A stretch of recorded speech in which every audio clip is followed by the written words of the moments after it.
Hello! Magandang hapon mga kasari-sarites ko dyan. Ito na naman si Ate Tintin ninyo. Siyempre magre-real talk na naman tayo tungkol sa tindahan. Bakit ba yung mukha ni Ate Tintin? Hindi pa ako nagsisimula, tawang-tawa na ako. Pero bago ako mag-umpisa mga kasari, pindutin mo na ang subscribe button na yan. Please naman! So ito mga kasari ay problema yung pag-uusapan natin. Pero bagay ito sa mga mag-uumpisa pa lang ng tindahan. At sa mga nakapag-umpisa na, may iiwan akong katanungan sa iyo. Sisi. Sa mga hindi pa nakapag-umpisa, ulit ko lang ha, hindi ko kayo dinidiscourage. Iminumulat ko lang ang mata ninyo ukol sa kung ano ba yung nangyayari kapag may tindahan ka. Ano ba yung pwedeng maging problema. So, ikaw sisi na may tindahan na, naranasan mo na bang makipag-away sa customer mo?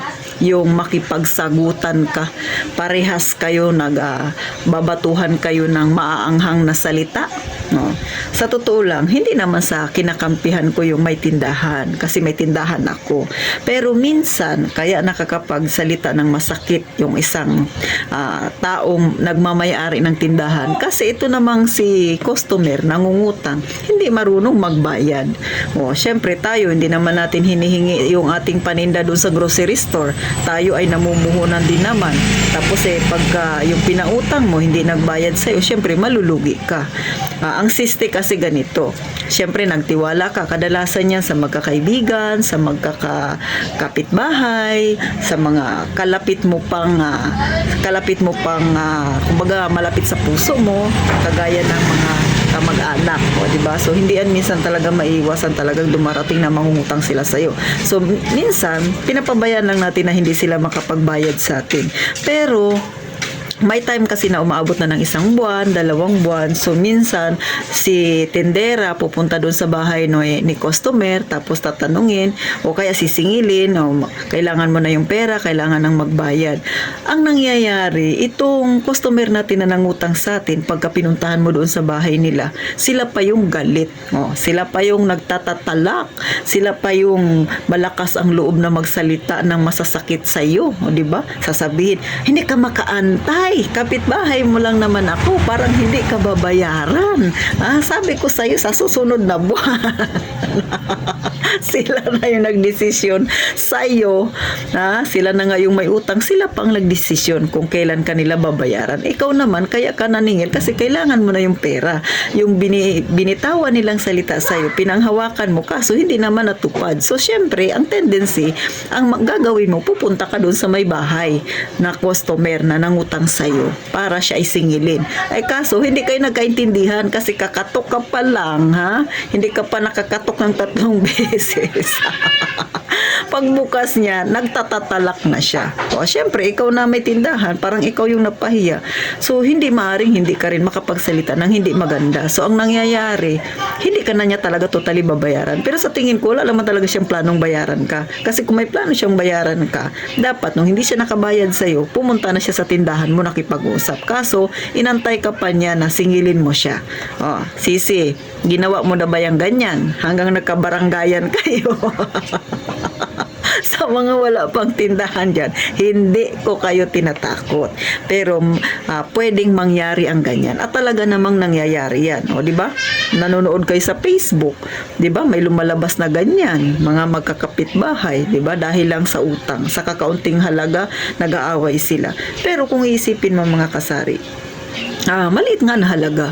Pero sa ating mga may tindahan ay malaking halaga na yun kasi pinaghirapan natin yun. Hindi ka naman pwedeng pumunta sa palengke or sa grocery store na kulang ang pera mo at sasabihin mo, uutangin ko muna, sa susunod na lang kita bayaran pagbalik ko.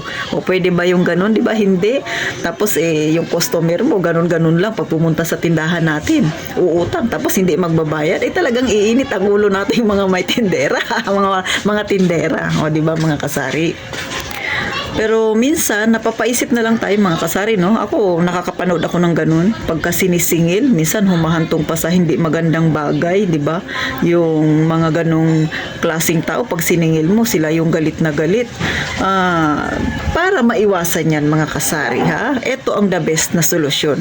Huwag magpapautang. Yan talaga yun. Kung ikaw, wala pang tindahan, nagbabalak na magkatindahan, huwag mong subukin magpautang. Masisira ang diskarte mo mga kasari. Sa mga datihan naman dyan na may tindahan na nagpapautang, alam nyo na rin yung diskarte.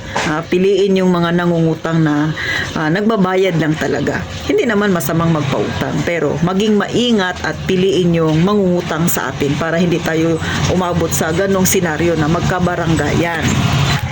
At syempre pa, kung hindi maiiwasan talaga na hindi magpautang ka lang na kaya mong i-let go, na kaya mong ibigay sa kanila kung sakaling hindi talaga sila magbabayad sa'yo. Ganun lang mga kasari. Para hindi man sila nagbayad sa'yo, hindi naman ganun kalaking halaga ang nakuha nila at kaya pa rin tumayo ng tindahan mo para maiwasan yung magkabaranggayan. Kasi sa totoo lang, syempre kayo lang naman yung nandyan, tapos mag-aaway-away pa sa maliit lang na halaga. So ikaw may tindahan, baliktad na talaga, no? Tayo na naman ang mag-adjust. Kasi wala tayong magagawa, sisi. Ganun talaga ang buhay ng mga nagninegosyo. Kagaya nating mga maliliit na negosyante. Kailangan nating maging matatag sa negosyo, kailangan nating makisama, kailangan nating tayo yung makiayon, pero dapat yung ating negosyo ilagay natin sa safe. Wag nating hayaan na malugi tayo dahil sa mga ganyang klaseng tao. Ulit, magpautang ka nang kaya mo lang mawala sa'yo. Huwag mong ibibigay lahat. Piliin ang mangungutang na marunong magbayad. Kung hindi marunong magbayad, huwag mo nang subuking pautangin. So, paano mga kasari? Nakakatawa man itong pinagkukwentuhan natin. Pero alam ko, real talk yan mga kasari. Sa mga wala pang tindahan, hindi ko kayo dinidiscourage kung gusto nyong magkaroon ng tindahan. Pero alam ko, lalo na yung tumatambay sa social media, marami na kayong napanood ng dahil sa utang, nagkakaproblema. So, paano mga kasari? Hanggang dito na lang. Ipindutin mo na yung subscribe button ni Ate Tintin. At sana magkita pa tayo sa susunod na vlog ni Ate Tintin. Mag-iingat tayong lahat palagi, mga kasari.